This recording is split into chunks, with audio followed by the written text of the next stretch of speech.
Hasta ahora hemos utilizado de forma indirecta y viéndolo por encima y mediante fichero los templates o la parte más de vista de un framework MVC.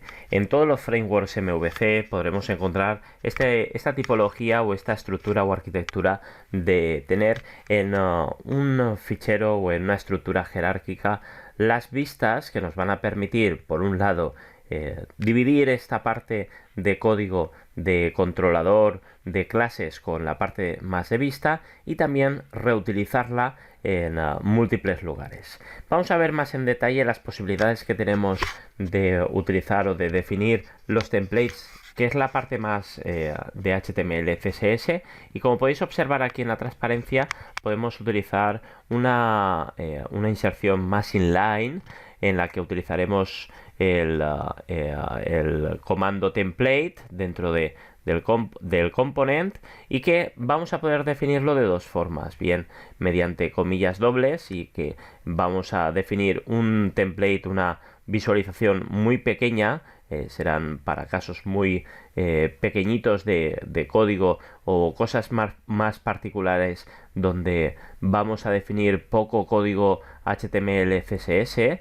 Veis aquí nuestro template, o bien una forma más multilínea, que será con la comilla inversa, y en la que podremos definir también de forma inline el código que nosotros vayamos a querer utilizar en la parte de vista. La que hemos estado utilizando hasta la fecha y la que en los ejemplos y el por defecto viene es el de utilizar un fichero que vamos a poderlo definir mediante el template URL, y en el que vamos a definir dentro de ese fichero el HTML y por lo tanto la vista que vayamos a utilizar. Realmente esto es una cuestión más de necesidad, más de gustos de cómo queremos definir el template, pero evidentemente conforme va creciendo nuestro código HTML, va creciendo nuestra vista, el formato inline va perdiendo sentido. Además de la mezcla de información entre código clase o código controlador o código datos y la parte de vista, quedaría un poco rota al meter nuestro código inline en nuestra clase, en nuestro componente. Vamos a ver que es exactamente lo mismo definirlo de forma inline que de forma fichero mediante template URL, y fijaos que acabo de comentar la parte de template URL, la que hemos estado utilizando hasta la fecha para definir. Vamos a ver el caso quizá más particular, más extraño, que es la de multilínea, y que hemos cogido exactamente lo que teníamos realizado en el fichero HTML, y que lo hemos colocado multilínea mediante la directiva template dentro de la anotación component. Fijaos que el resultado va a ser exactamente el mismo. Veis que lo estábamos utilizando en otro componente, este componente de persona. Veis que va a poner hola Noelia Sánchez. Veis que tenemos aquí el binding del doble mustache de los dos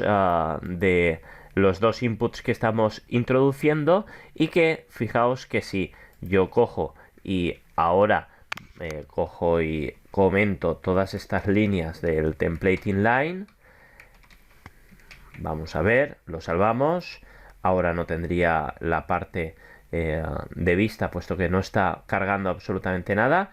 Voy a recuperar la parte del template URL, lo salvo, y una vez salvado, fijaos que volvería a tener exactamente el mismo resultado que yo tendría con el template inline.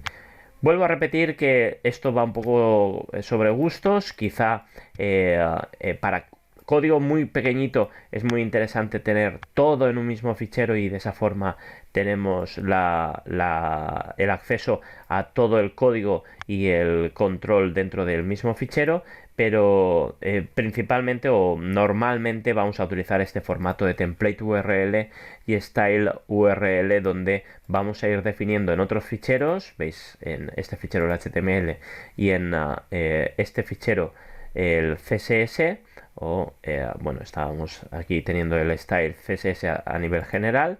Aquí lo tenemos, ¿veis? Tenemos el CSS y el HTML. Definiremos las vistas para nuestro componente y de esa forma podremos hacer esa separación MVC tan cómoda dentro del framework de Angular 2.